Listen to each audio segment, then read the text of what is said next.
routine. So I don't know if you remember way back at the beginning of the semester, we said that motor behavior is the umbrella term for this area of discipline, and that we have 3 subdivisions under motor behavior. We have motor development, which we've spent most of the semester, well, the whole semester on. We have motor learning, and then we have motor control. All right, so we're going to do just a little bit of introduction to the idea of motor learning. We do have a follow-up class, HPE 411, I think it is, that is a motor learning class, or I don't know, that may be running as a topics class now. So keep your eyes open, because if you enjoy this information, you could register for the follow-up that is going to be specifically motor learning. Okay? It's quite an interesting look at some of the stuff that goes on in the brain. So I'm going to go relatively quickly, but yell at me if I'm going too fast. I haven't done this lecture as a Tuesday, Thursday lecture before, so I'm not quite sure how to judge the timing and the speed. So just yell at me if I'm going too quick. Okay?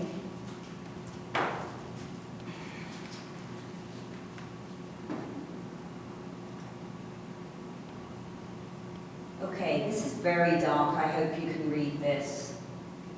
Probably need to change this background. So, what is motor learning? Motor learning is looking at permanent changes in motor skills that are due to learning in the brain, not due to, say, getting taller, right? So a permanent change. And how does the brain learn these changes in the skill? So one of the things we have to be able to do is classify our skills. And so when we're looking at motor learning literature, you can work out the best way to teach a particular skill if you can classify it into a certain category, right? So we know enough about how the brain learns that certain categories of skills need to be taught in different ways. Okay, so we're not going to go into the different ways of teaching them, that would be the next class, but we are going to look at the initial idea of classification. Okay, so the most simple version of classification is one-dimensional, and then there's one that is a little more detailed, that is a two-dimensional classification scale. And I don't have my notes because I completely forgot my notes, so this is going to be quite fun to try to go through the two-dimensional one with you. And then if we have time, we'll take a quick look at motor abilities, because it's important to understand the difference between an inherited ability that I have, that I can then work on, versus a skill that I can learn outside of my ability, right? So it'll make more sense as I go on, hopefully. That's generally the plan. So we want to know what types of skills people can learn. We want to know how rapidly, how quickly can individuals learn skills.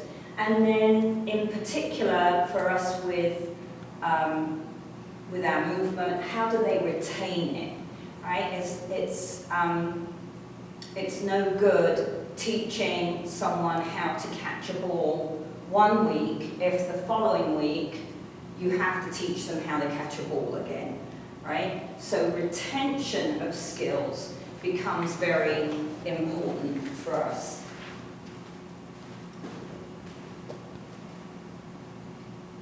So just some terminology, as we've mentioned before, sometimes terminology gets a little muddled up when it goes out into the real world, so we want to be clear. The skill is the actual task, right? So what's the specific goal that's trying to be achieved, and what has to be learned in order for that task, that skill, to be performed correctly and consistently, all right? Skilled is a word that we use to describe the performance. What's the quality of the performance that is being done? Okay, so skill is the task, skilled is the quality of the performance of that task. Okay. All right, so a one-dimensional classification system, and this has been around for a very long time. I actually learned this as an undergrad, so that's a really long time. However, you'll still see it used and discussed in the literature, even now. So it's still relevant to understand how this classification system works. A lot of research on how to teach certain skills was based on this version of classifying them. So it's important to get a handle on this idea. All right, so what we do with the one-dimensional classification system is identify particular characteristics that are similar between skills, and then we create a continuum with extremes on either end, okay?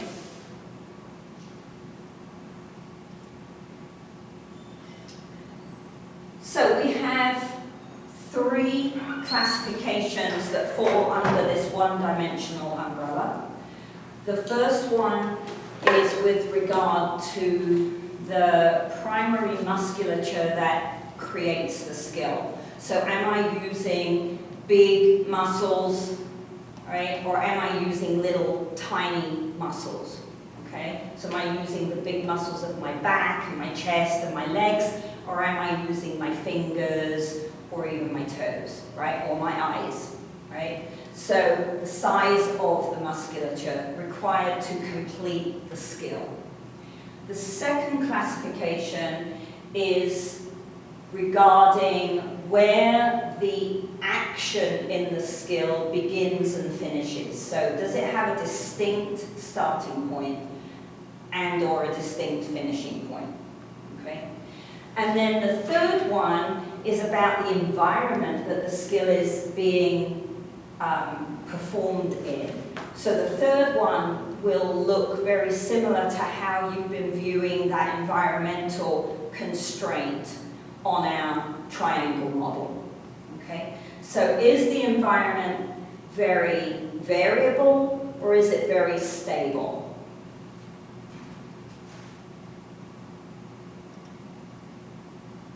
Oh my God, can you even see that?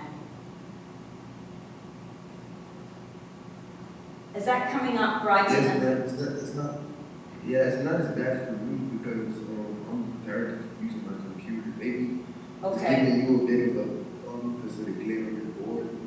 Okay, but within the Collaborate room, it's coming up well enough for you to read it? Yes, ma'am. Okay, good, because it looks dreadful from out here. Okay, so that first classification, what kind of muscles am I using to do this skill? And this will sound familiar because we've been talking about gross motor skills and fine motor skills all semester. All right, so one end of our continuum are gross motor skills. We use large muscles to perform those. So that would be things like walking, hopping, jumping, throwing, okay? And then at the other end of the continuum, we have fine motor skills. They use small muscles. So signing your name on a check or on the what do you call it, on the screen at the supermarket. That's a fine motor skill. Doing up the buttons on your shirt or on your pants is a fine motor skill, all right? Using a keyboard, or for your generation, the whole texting thing, right? There's some really interesting research on your generation and the advanced fine motor skills you have compared to previous generations. Like, your development of your fine motor skills is off the chart when we look at that compared to my generation or the one in between us. Okay?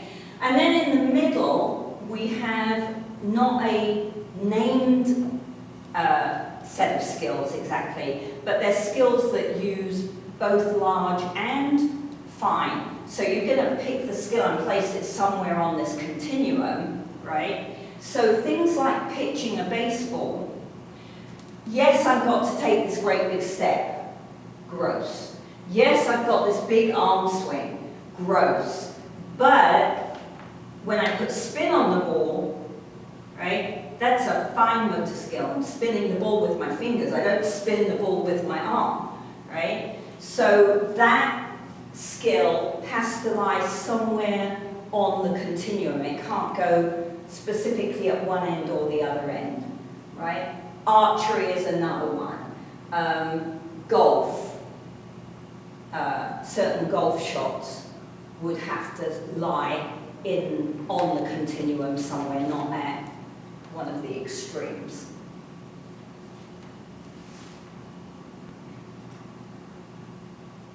So number 2 is, where did the movement of the skill start and finish?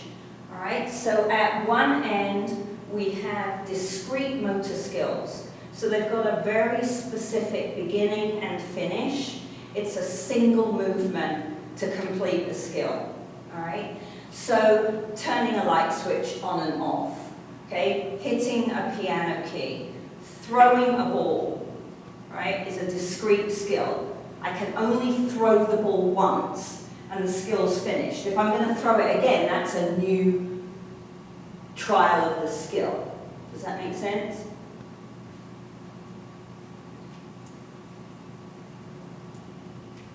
Right? Then at the other end of the continuum, we have continuous motor skills.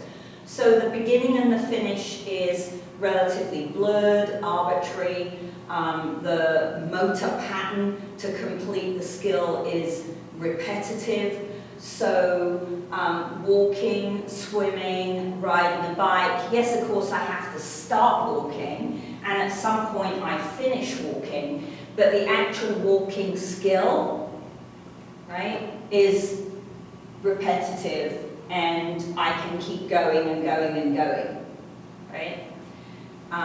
Same with swimming, same with riding a bicycle, right? So is it a repetitive movement to do the skill, or is it a single motor pattern and the skill is finished, right?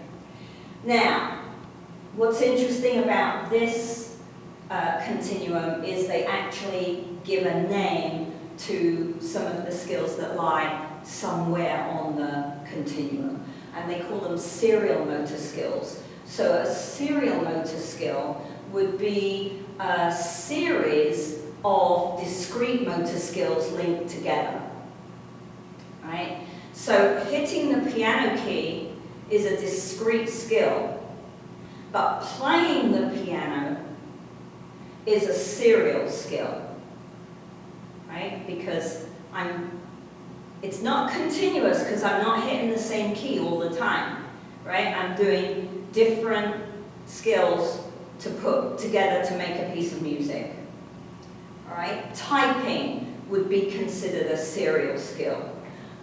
In gymnastics, if you look at a tumble run, right, you could label the tumble a serial skill because I've got a round off and a back handspring and a somersault. And all of those can be done individually, but we put them together into a series.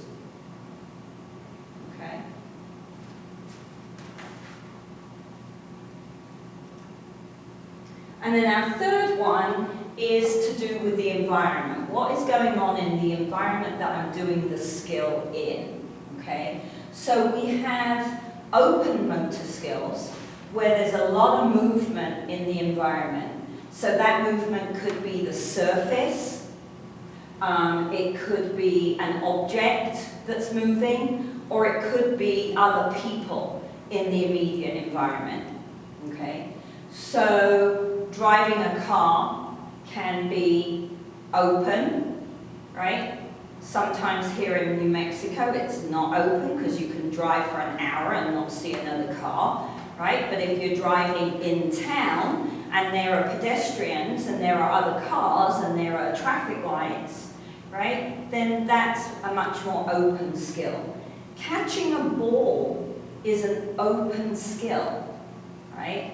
Unlike throwing a ball, okay? So catching a ball, because the ball is moving, is open, right? Walking in a crowd. So if I'm walking at the mall on a Saturday, okay? Then you've got, at the other end, closed motor skills, where the environment that I'm doing the skill in is very stable, right? Or they use the word stationary, okay? So in this case, the surface is stable, there aren't any objects flying around, so throwing, as opposed to catching, throwing is a closed skill, sometimes, right? If I'm standing on my own, like the baseball pitcher is very closed. No one's allowed to get close to him. He's got his own space. He holds the ball. He decides when the ball gets thrown. Very stable environment, all right? And players. So for example, in a basketball game, a free throw shot, penalty shot, would be a closed skill, right? But dribbling through the game or doing a dunk shot or whatever they're called in the game would be much more open because they can be interfered with by the other player. All right? Any questions on those? Not at the moment? Okay, so let me pull up the whiteboard here a moment. We're going to do an example.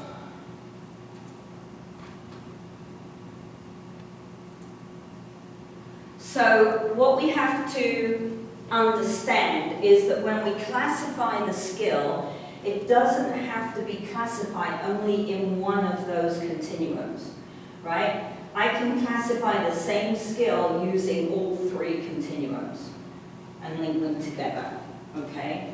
So if we say we're walking on a sandy beach, right? So continuum number 1 says, is that a gross or a fine motor skill? What do you think? Would it be a gross one? It would be a gross motor skill, right? Okay. Number 2 says, is it, number 2 is discrete or continuous.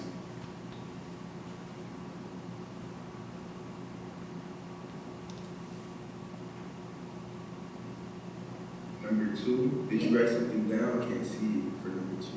Haven't written anything yet. Is it a discrete skill or a continuous skill?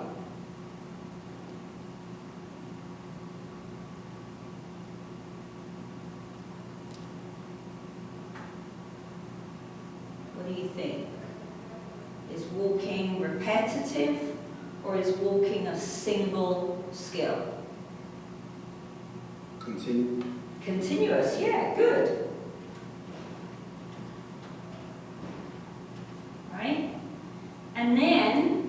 number 3. Okay, is it a closed environment or an open environment? Open. Open, right. Because the surface is not stable, right, on a sandy beach. Okay, so you could also say, well, are they walking on their own on the beach, or are they walking and the beach is crowded, right? Are they walking up in the dry sand, or are they walking down in the wet sand by the water? That would change how unstable the surface was. So depending on the context that walking on a sandy beach is set in, that may shift a little bit along the continuum, perhaps. Does that make sense? Yes, ma'am. Yeah? Okay, let's go back to our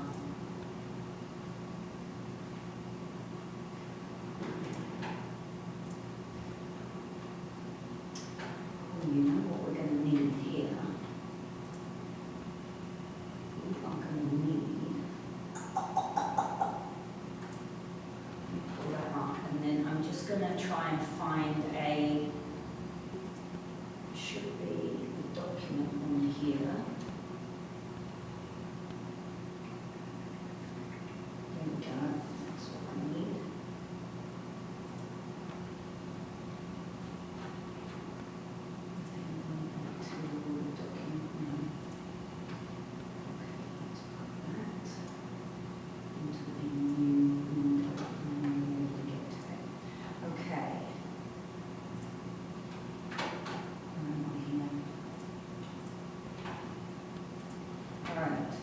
So, you can see that there are going to be some limitations to the one-dimensional classification.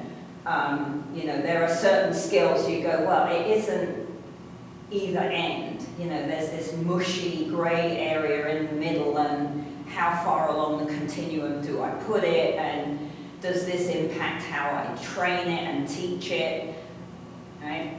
So in the early 2000s, a researcher called Gentile developed a two-dimensional classification system to try to deal with some of these very grey areas that we have in the one-dimensional. And so what she did was she looked at the initial division of the skills were based on what was the context of the environment, what was the environment like, and what was the function of the action. So that's her initial split. And I'll show you, I didn't give you warning that you needed to have this chart pulled up, so I'll show you, it'll make more sense in just a tick when I show you the chart. Then under her environment division, I think it's a her, she decided that it was important to be able to identify what she called regulatory conditions, but as you can see, she's talking about, is the environment stationary or is the environment in motion? So what she did was take the one-dimensional classifications and kind of blend them together into something that's a little more detailed. And then she added a new element, which was inter-trial variability. So inter-trial means between trials, okay? So she was looking at, does the environment stay the same trial to trial to trial, or does the environment change trial to trial to trial? So for example, if I'm learning to do a cartwheel on the beam, right, in gymnastics. The beam is the same height, the same width, the same firmness every single time I do the cartwheel. So in that case, the variability would be absent, right? But if I am a quarterback and I'm throwing a ball to my teammate, then every time I throw the ball, the environment is different. So there's a lot of variability involved in the quarterback throwing the ball. Okay?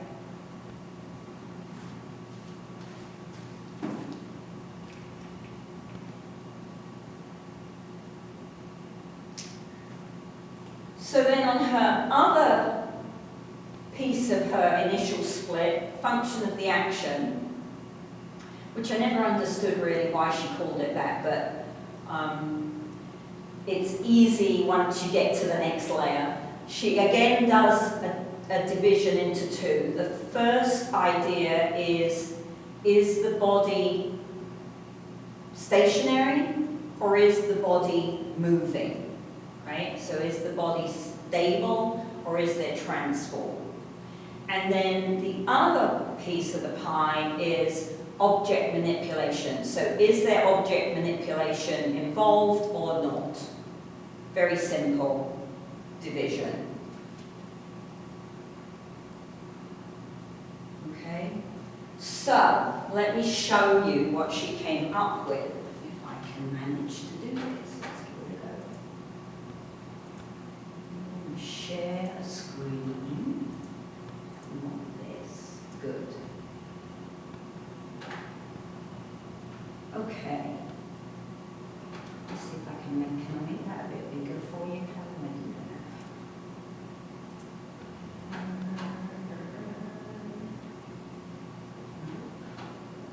How do I make it bigger? Oh, there we go. Okay. All right. Can you see that okay? Yes, I can see it. Yeah, and this chart is up on Blackboard, so you can print one off for yourself. So when you first look at the matrix, it's a little overwhelming, right? It's a bit like when we first looked at the MSU chart back at the beginning of the semester, and we're like, oh my God, there's so much information there, okay? So it does, I think it looks a little overwhelming to begin with. But actually, it's quite simple to manage with just a few yes-no questions here. So I'm not sure how I'm going to do this. Does it give me the option for a pen? No. What happens if I... Okay. All right, there's no option for a pen here. So tell me if I'm not making sense, Jean, okay? So the way I try to teach it to make it a useful tool for you as a coach or a teacher is the first yes-no questions. Ignore the environment to begin with, because making the decision on the environment can be a little more tricky, depending on how complex the skill is, okay? So the first question you want to do is ask yourself as you're watching the skill, is the body moving or not moving, right? Very simple yes-no question, right? Is the person moving or not moving? So that's easy, right? So that one question splits this whole matrix in half, okay?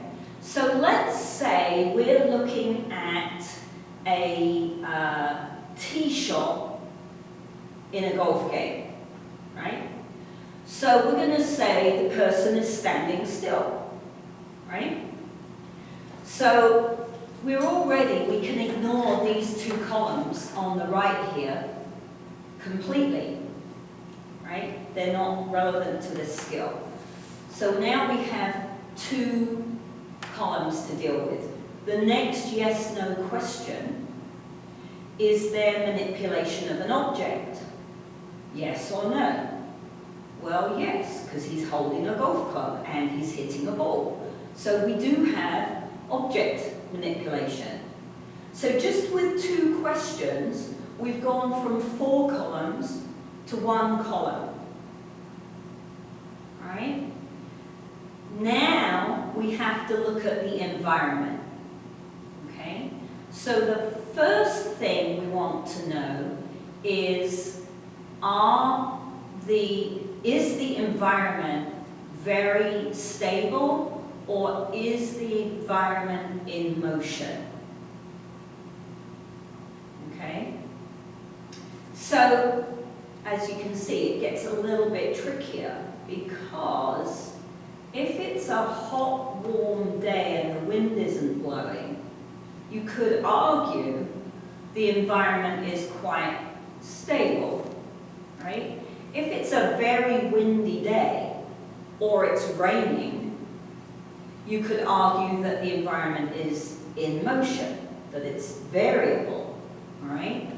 The other interesting thing you've got to decide with golf is, if I'm playing a game, a real round of golf, I don't tee off from the same tee every time. So actually, right, every time I tee off, the environment is different. Or am I practicing my tee shot in a golfing net at a club where the environment is exactly the same every time, right? So you can see it, the environment starts to get a little bit tricky as to how you define the skill. I'm going to say we're playing a round of golf and it's a little bit breezy, so I'm going with the environment is variable, it's in motion. Okay, so that's question number 3. Is the environment in motion or stationary? I'm saying in motion. And then I've cut my 2 columns and my 4 rows into 2 columns and 2 rows. One more question, right? Is there variability between trials, or is every trial the same, environment-wise? Okay. I think if we're in a golf game, a round of golf, the environment is different every time you tee off. So I think there's variability. I don't play golf, so I could be wrong, but that's how I'm interpreting it for this example. All right? So I'm saying we've got in motion conditions because it's windy, and we've got inter-trial variability because we're teeing off at a different tee, and sometimes there's trees and sometimes there's not trees, and sometimes we're on a hill and sometimes we're not on a hill, okay? So I'm saying there is inter-trial variability. That means my skill, my golf tee shot, falls into box 4B with just 4 questions, right? And now I have much more detail about the challenges and the constraints to do with this skill. Okay? Which, further down the road, that you'd then be able to look at the literature about learning and setting up the training session and decide the best way to set up the training session. Does that make sense, or do you need me to go over that again?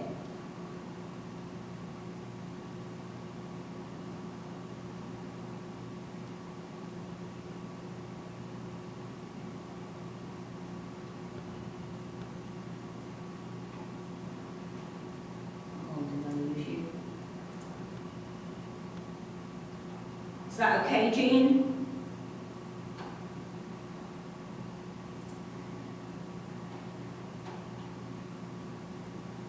Uh-oh, he disappeared. Okay, I'm going to keep going, and then when he comes back, I'll double check with him that it makes sense. All right, let's get rid of that. Let's start here.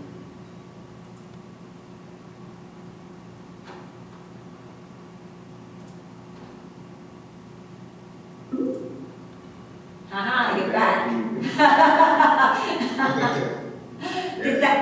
Did that make some sense? Yes, sir. Okay. All right, so just a little bit here on motor abilities. Okay, so the idea that we're looking at, and it comes back to play very strongly when we do the exercise physiology class, okay, is that every individual has a set of abilities that they inherited from their parents, right, that are genetic, that underlie how well they can perform certain skills, right? So this is an important idea to get your head around, because it's very tempting when you have a picture of what the skills should look like in your head to expect every person that you work with to look like that picture. And that can't happen, right? So we have to understand that there's a lot more flexibility in what the skill is going to look like, how good some people can be at certain skills. You know, it's very tempting, and we hear a lot, oh, well, you can do anything, just work harder, right? That isn't true.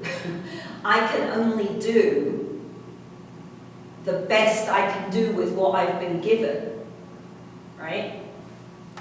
So an ability is a general trait, like a genetic trait, the capacity that I have to achieve a certain potential in certain skills, right? So what's my potential for this skill? So when we tell people, oh, you can do anything if you just work hard enough. No, what we need to say is, let's help you reach your potential for this skill, right? Okay? So a motor ability then is specifically the abilities that underlie motor skills. We have abilities for reading, you know, for academic work, for all kinds of things, but we're specifically interested, obviously, in our motor abilities.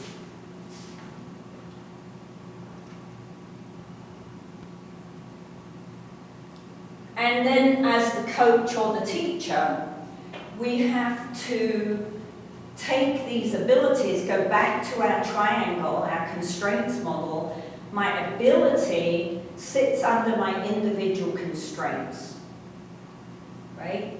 And that means that it's something that makes me different from someone else, okay? So the ability is the achievement potential that I might have for certain skills. What's the level of proficiency I can achieve for that skill, right? So if it's a standing vertical jump, it's about 2 inches, right? Because I have no jumping muscles in my legs, okay? So there's been, not now, but historically there was quite a big argument between the difference of a general motor ability. So people would say, oh, well, you're good at soccer, so you're just good at sport, right? We believe that there was this general motor ability, and that's not true. So now we're much more based in this idea that we have different motor abilities that come together to create the potential for a skill. So is there such a thing as an all-around athlete? All right? Well, we do have people who compete in like the heptathlon in the Olympics, right? And those individuals are good at lots of different skills, and that all those different skills come together as one event, and they can be the winner, right? But if you look at their performance in one part of that overall picture, so if we look at for the men, they have to do a 100-meter sprint, I think. And the winner of the 100-meter sprint is obviously much faster than most people. But if you look at his time compared to the times of the people that run in the 100-meter final, he's nowhere near, right? So an all-around athlete is someone that has some abilities that let them be quite good at lots of different things, but not very good at anything, right? So a really world-class soccer player is not a really world-class tennis player. Totally different set of abilities, okay? It's very rare, it does happen, that someone is very, very, very good at two completely different games, right, or different events. So there was an American female 100-meter, 200-meter sprinter, won gold medals at the Olympics, amazing runner, and then when she retired, she played semi-pro basketball. Highly unusual, right?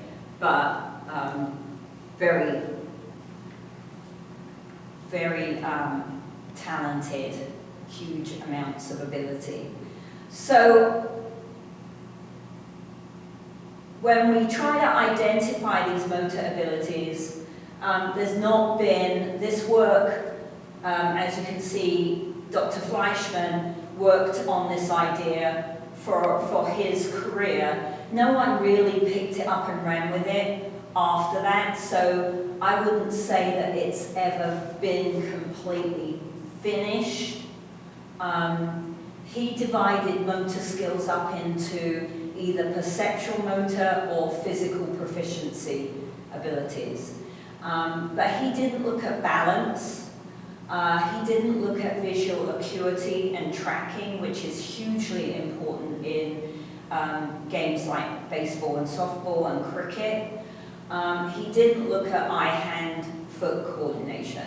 So some other things that we now know are abilities aren't in his list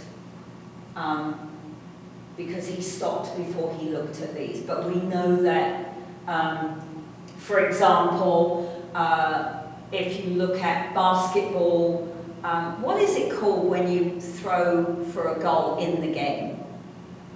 Shot. Just a shot?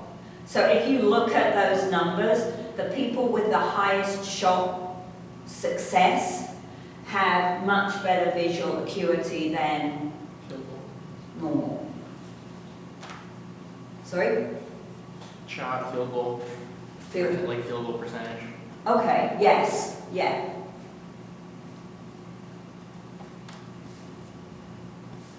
So here's some ideas of perceptual motor abilities.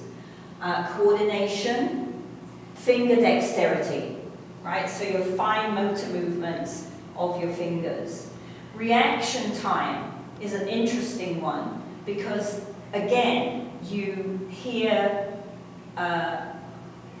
people state something that is provingly not true. So they'll say, oh, I can improve my reaction time if I train this. No, you can't. Your reaction time is genetic, right? So you can improve your response time, we'll have a look at that in a minute, by improving your muscle speed, but you can't change reaction time. Wrist finger speed. Arm-hand steadiness. So that's always a fun one for the girls, right? You get those girls who can like drive their car and put their mascara on at the same time. Or you get me who has to put my elbow on something and hold my wrist in order to get my mascara on without putting it all over my face, right? So my arm hand. This is important. You don't want to train a brain surgeon who has low ability at arm-hand steadiness, right? If someone is operating on my brain, I want to know that their arm-hand steadiness is really good, right? So, you know, if you think outside of sport, you can come up with all kinds of ideas about when this would be important. Physical proficiency abilities are things like strength, but strength has different elements to it, right? There's a difference between holding a big, heavy box and jumping, right? So static or dynamic.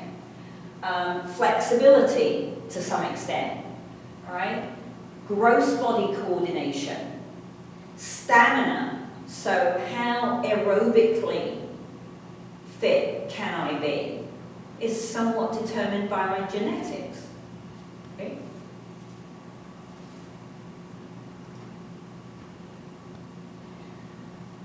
So what's important to understand is that all individuals possess all these abilities at some level, right? So when you get this person that's good at lots of different things, they've got lots of ability, right? Or you get someone who's absolutely hopeless at movement skills because unfortunately they inherited very little ability to be good at motor skills, right?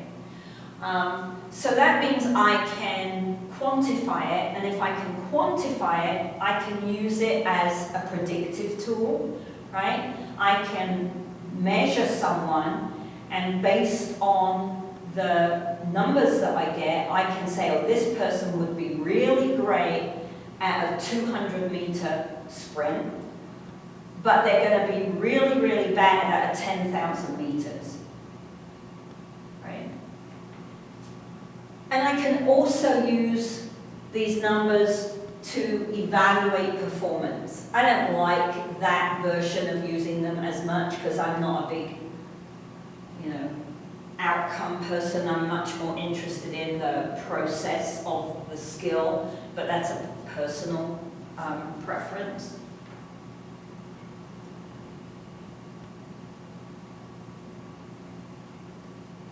All right, so if I can ID the motor abilities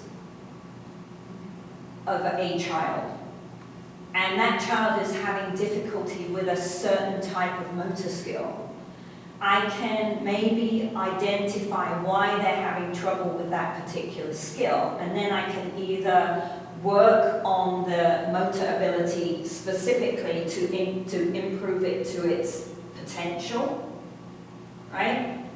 And maybe I can teach the skill a different way, or I can teach them a different skill that they would be successful at, right? Because we've got to remember, if we keep making people do something they fail at, they don't stay, they go away, right? And our job right now with the health concerns that we're having with obesity and overweight and motor competence is get everybody involved, right?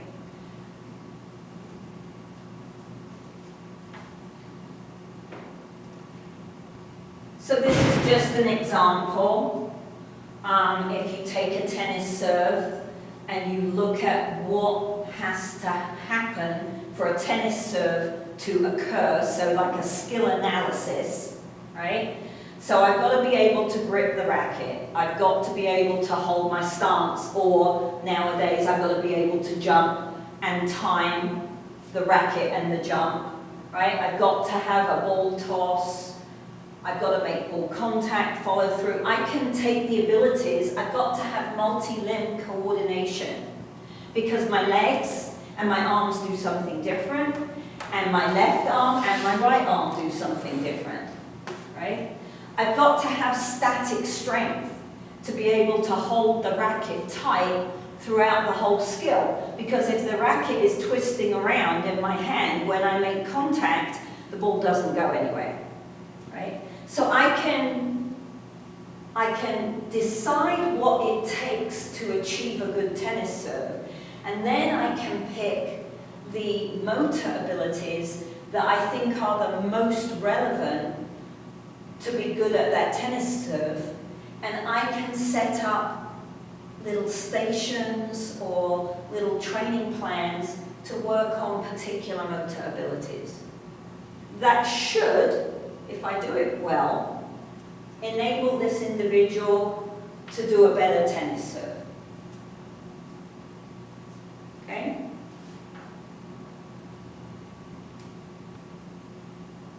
All right. Questions on that bit? No.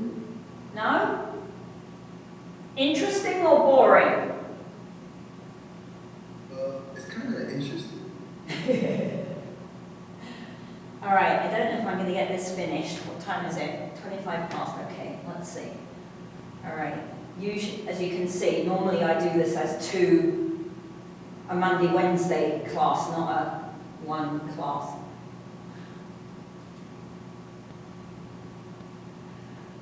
So, can we see learning? So how do we know if someone is learning?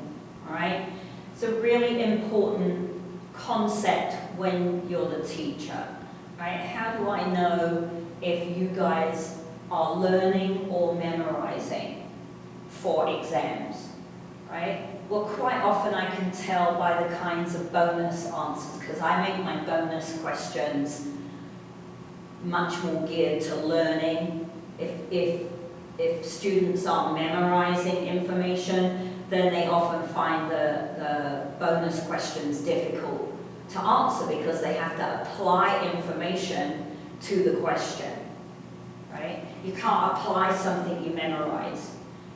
You have to learn it in order to use it. Okay? So when we look at motor learning then, we're looking at movement skills, we're looking at what's going on inside my brain and my body, right? What are the internal processes that are occurring that change with practice and lead to a permanently different version of the skill, right? It's not, I can run faster because I grew 3 inches and my legs are longer now, right? Or my free throw shot is better because I put muscle mass on and my arm's stronger and now I can get the ball to the net. Okay?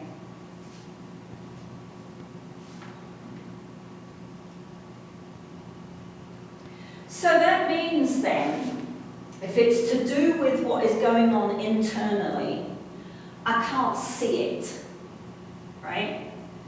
I can't see learning. I can only imply learning or infer learning because I see a change in performance, okay?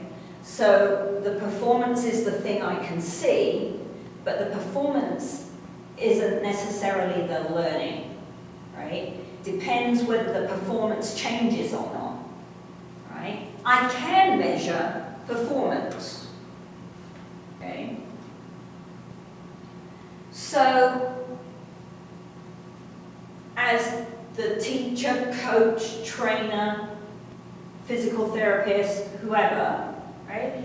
If I want to understand whether the person I'm working with has learned what I'm trying to teach them, then I have to be able to measure that somehow, okay? So I can do performance observations, right? I can measure the performance over time, I can plot that on a graph or however I want to plot it, and I can see that the performance is getting to a point where it's consistent. If the performance is good one day, bad the next day, good one day, bad the next day, that's not learned yet. right? Until the performance is consistently good, the skill isn't learned, okay? So that's one way of doing it. It's very time consuming. Okay? Another way of doing it is what we call a retention test. So retention means that the skill stays consistent over time, even if I don't practice it. So for example, riding a bicycle is something most of us learn as children, right? And then a lot of us stop riding bicycles for a period of time, and then you get older and doing lots of other activities hurt a lot, but you remember that riding is quite fun and it's really good cardio work. So you get on the bike and you might be a bit wobbly for half an hour, but I can still ride a bike, even though I may not have done it for 20 years. Same with driving a car, right? I might learn to drive a car and then move to a city where there's no parking, there's public transport, right? Why would I spend money on a car and insurance when I can get on the bus? So I don't drive for a long time. And then I move away from the city and the supermarket is 5 miles away. I have to drive a car. I don't have to relearn how to drive a car,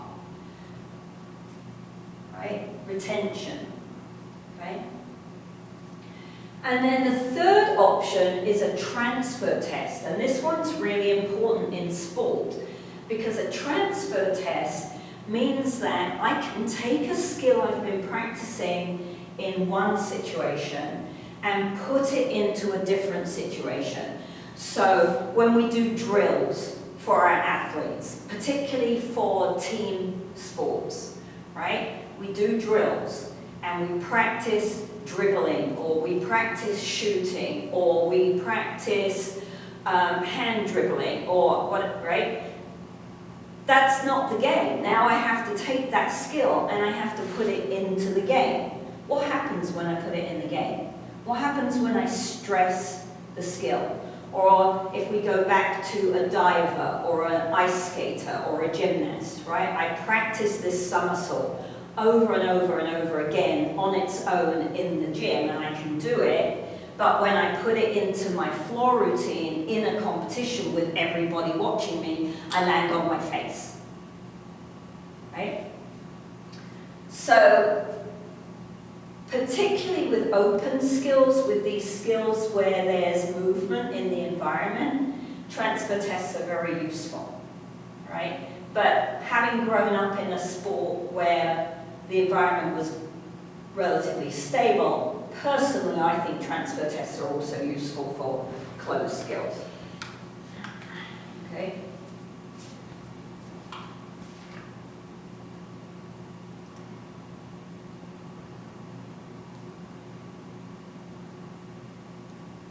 So, can I identify learning as separate from performance? All right? So, a learning effect should be pretty permanent, right? I shouldn't have to relearn how to do that skill. A performance effect is temporary. So, a good example of that is a personal best time, for example, in a race, right? If you look at personal bests, whether they're scores for a routine or great team strategies that work in the game, right? Then, or a personal best in a race, then you don't see those happen in training, right? You rarely get a PB in a training session. Most PBs occur in the competition. Most world records or Olympic records are broken in the competition, right? Not in training.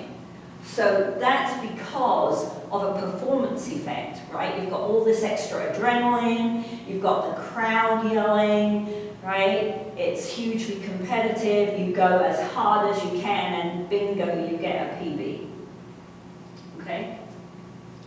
So to separate those permanent learning effects from temporary performance effects, we can use transfer tests or retention tests.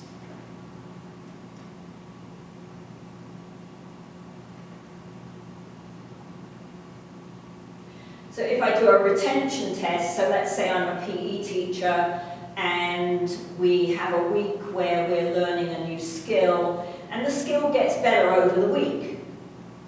And then we have the weekend off. Oh, and we have Monday off because it's a teacher training day. And now I have PE on Tuesday. Oh my God, this skill looks like I never spent the whole of last week teaching it to them. Right? We've got to start all over again. That's a retention test. And even though we saw improved performance the previous week, the skill wasn't thoroughly learnt because on Tuesday they can't do it now successfully, right? So that's a good example of a retention test. Okay, then we'll have a quick look, as we have with our stages of skill development, right, that we looked at the beginning of the semester, we've worked on all semester, that we know that motor development, that a skill does not go from point A to point F in one jump, right? We see stages. We also see stages in learning, and there are many different models out there for learning. I'm going to discuss one that is quite old, but again, it's one that it has stood the test of time. You see it come up in the literature all the time. People still use this particular model of learning. It's relatively simple, which is why I like it. And it, as I said, it's still a useful tool for you guys to take out and use when you're analyzing and looking and coaching and trying to correct something. All right. So Fitz and Posner were the authors of this particular model, and they have learning split into 3 stages. And they were motor behavior people, so they're specifically talking about motor skills, but again, learning is learning is learning. Doesn't matter which domain you're in, the way the brain learns is the same, right? Practice. Okay? So, number 1 stage, Fitz and Posner say, is the initial beginning attempts at a new skill, all right? And they called it the cognitive stage. Stage 2 is our intermediate, I kind of know how to do the skill, but I'm not really proficient or great at it yet. And they called that the associative stage. And then stage 3 is the advanced, I'm really good at this skill, it's consistent, I can do it all the time, I can trust it not to fall apart, right? That's autonomous stage. And so we kind of talk about them as discrete, separate stages, but really we want to think of them more as a continuum. So as I'm transitioning from the cognitive stage into the associative stage, I kind of move back and forwards between those two, and then I get into the associative, and I keep practicing, and I keep practicing, and I keep practicing, and if I'm really lucky, I get into the autonomous stage, right? So we move through these stages.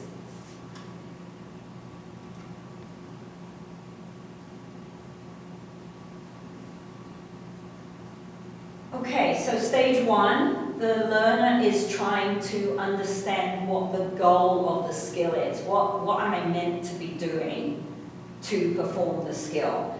And the way that Fitz and Posner explained this was that the brain, the central nervous system, is trying to build a map of all the things that have to happen to have a successful outcome in this skill, right? What's the strategy? Which bits of the skill am I going to concentrate on? And the brain's trying to make this map for this skill.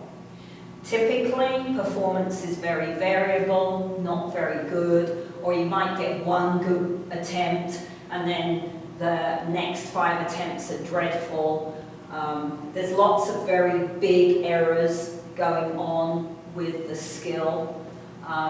And what you notice, I think, very clearly is a lot of conscious attention from the individual on what they're doing, right? So you might remember that I said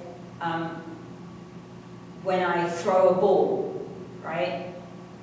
I know I'm supposed to step in opposition, right?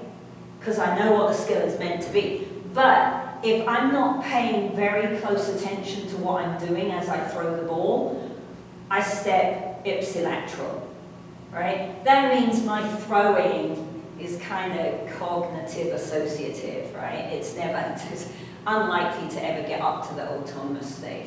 I still have to pay attention to the execution of the skill if I'm going to do it correctly.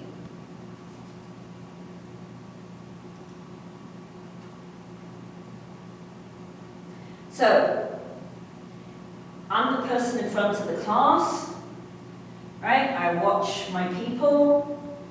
I identify certain people who are clearly in the cognitive stage of whatever skill it is I'm trying to teach them.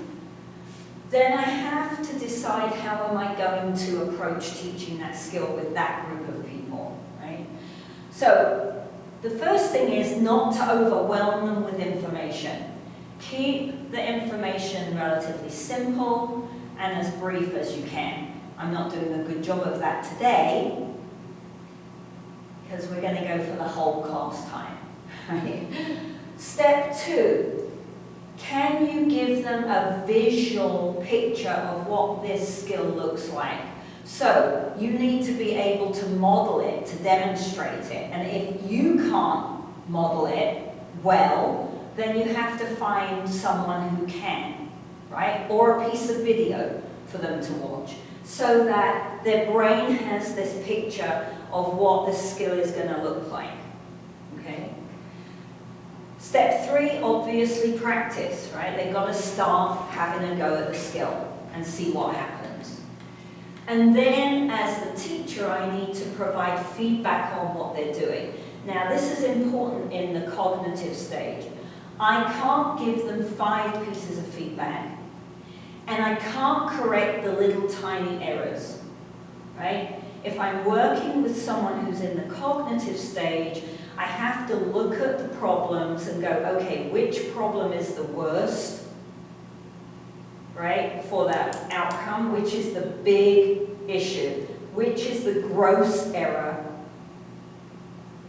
Okay, so like stepping with the wrong foot. There's no point in me working on the arm swing if I'm stepping ipsilaterally, right? Until I step contralaterally, working on the arm swing is a waste of time. Okay? So this cognitive stage links with our idea of motor abilities. If I have someone who has lots of motor abilities that directly tie to the skill I'm teaching, the cognitive stage could be over very quickly for that person.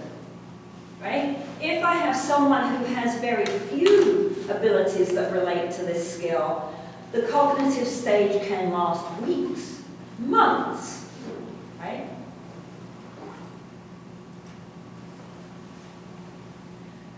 Associative stage is practice, practice, practice, practice, practice, right? I know how to do the skill, now I'm practicing it. I'm refining it. I don't have to pay as much. I don't have to look at my hand when I'm playing the piano. I can look at the music now. Okay? And so when I'm teaching this person, then my job is to plan the practice session well and give good feedback and create good practice conditions, right? So in this stage, that map that the brain is making of this skill becomes much better developed, right? This is a very information processing approach to learning.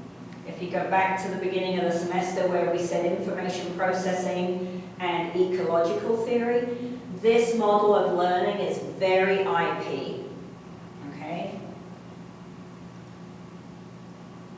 So in the associative stage, the student, as they move through, remember we're talking about a continuum, so as they move through, they have to pay less and less attention to what they're doing. They can correct the big errors, and we can start to work on some of the smaller errors to fine-tune the skill. They start, right, if you're a good teacher, if you're a good coach, your athlete should not need to ask you what they did wrong, right? They should know what they did wrong. And you should encourage that autonomy, because if they rely on you to tell them what's wrong every time and you're not there in the performance, then how do they know what went wrong, right? So everything gets faster, more coordinated, more consistent, right? Particularly with a closed skill, I can do this movement more often than not. In an open skill, I can begin to make it more variable, because we don't want an open skill to be consistent, because then the other team knows what I'm going to do, right? So that's why it's important to be able to classify your skills, because do you want this skill to be very, very consistent, or do you want this skill to be flexible, right?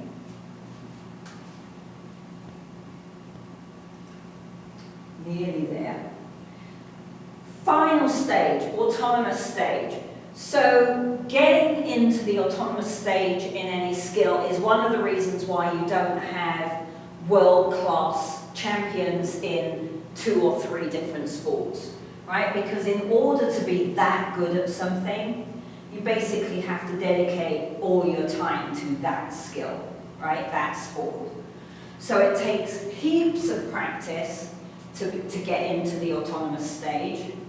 But once you're there, this is a person who has a really good idea of how the skill works. They understand the mechanics, they understand the physiology, right? They've got this amazingly developed map of this skill, even if it's unconscious map, right? The sequence of the movements is automatic, right? We say often, oh, that skill's really grooved now, right? And now they don't have to pay attention to what they're doing. They can start to watch what everybody else is doing, particularly if it's an open game skill, right? The person that's meant to be covering me is way off. I've got a gap here, right? If I'm having to watch my hand, I don't know where the person that's covering me is, right? So if I'm the teacher now, what do I do with this person, right? What's my job when I'm teaching someone who has reached an autonomous stage? Okay, so my job has 2 purposes now. One is to maintain their skill level, right? So I have to set up the practice in a way that allows them to maintain the skill. And then 2, super important, I become the motivator, right? For them to come back and have another go. Because think about how long they've been practicing this. How many times have they done this skill, right? It's so easy just to go, oh, I'm not going to go train today, right? Because I can do this. I can take a day off. I can do this, right? Then my job as the coach is, no, come on, we've got to go train. We're going to try something fun. Come on, right? So I have to become the motivator.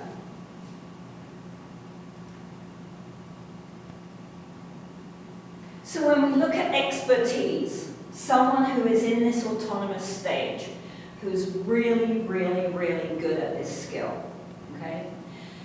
The literature says that to reach expertise in a skill takes either 10 years or 10,000 hours of intense, deliberate practice. So this is not your weekend golfer, right? A weekend golfer is not an expert. They're quite good, but to be an expert, you have to golf every day for hours, right? Expertise is also domain specific, right? And in sport, that's an important idea because it relates back to that general motor ability concept, right? Just because I'm really, really good at one game that has an implement and a ball, like baseball, doesn't mean I'm really, really good at a different game that has an implement and a ball, like golf, right? Because I'm the best batter on the planet doesn't make me the best putter on the planet, right? It's very specific. And the transfer between different skills can be positive, it can be negative, or it can be zero.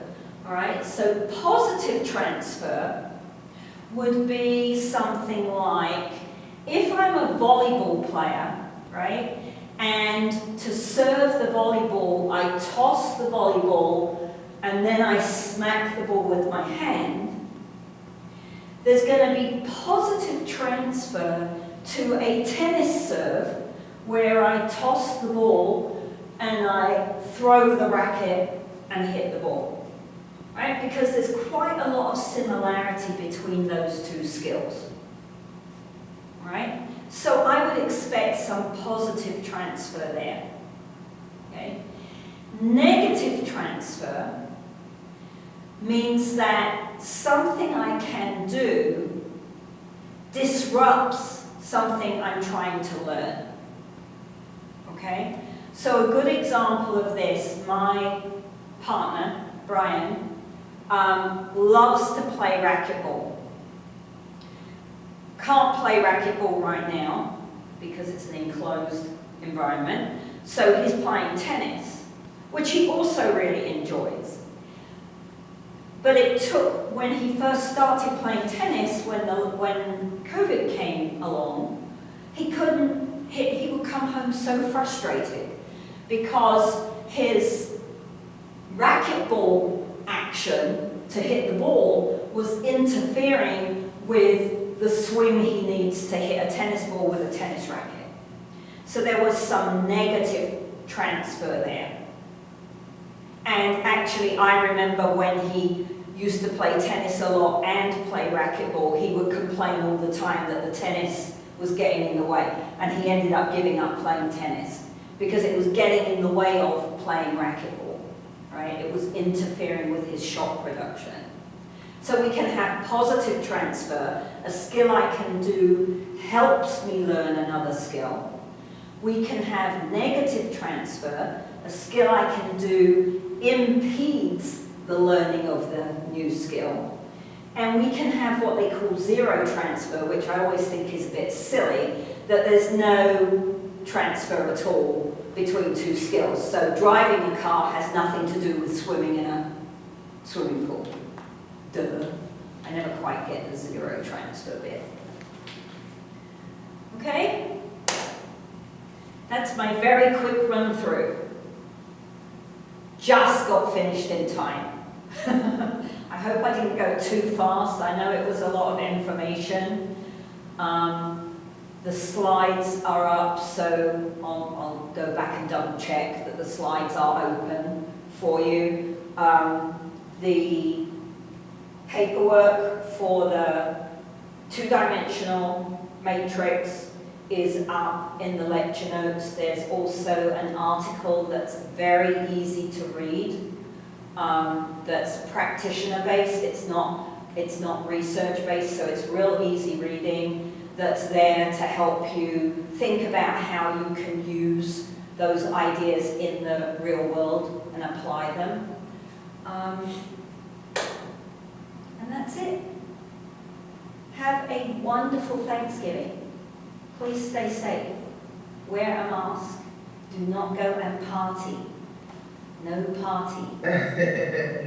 No party. No fun. Right? Lots of sleep. Lots of food. No parties. Okay. Have a great break. I will see you next week. Okay? Have a great holiday. Bye. Don't forget to send me that thing. I'll get it done right. Okay, good. Thank you.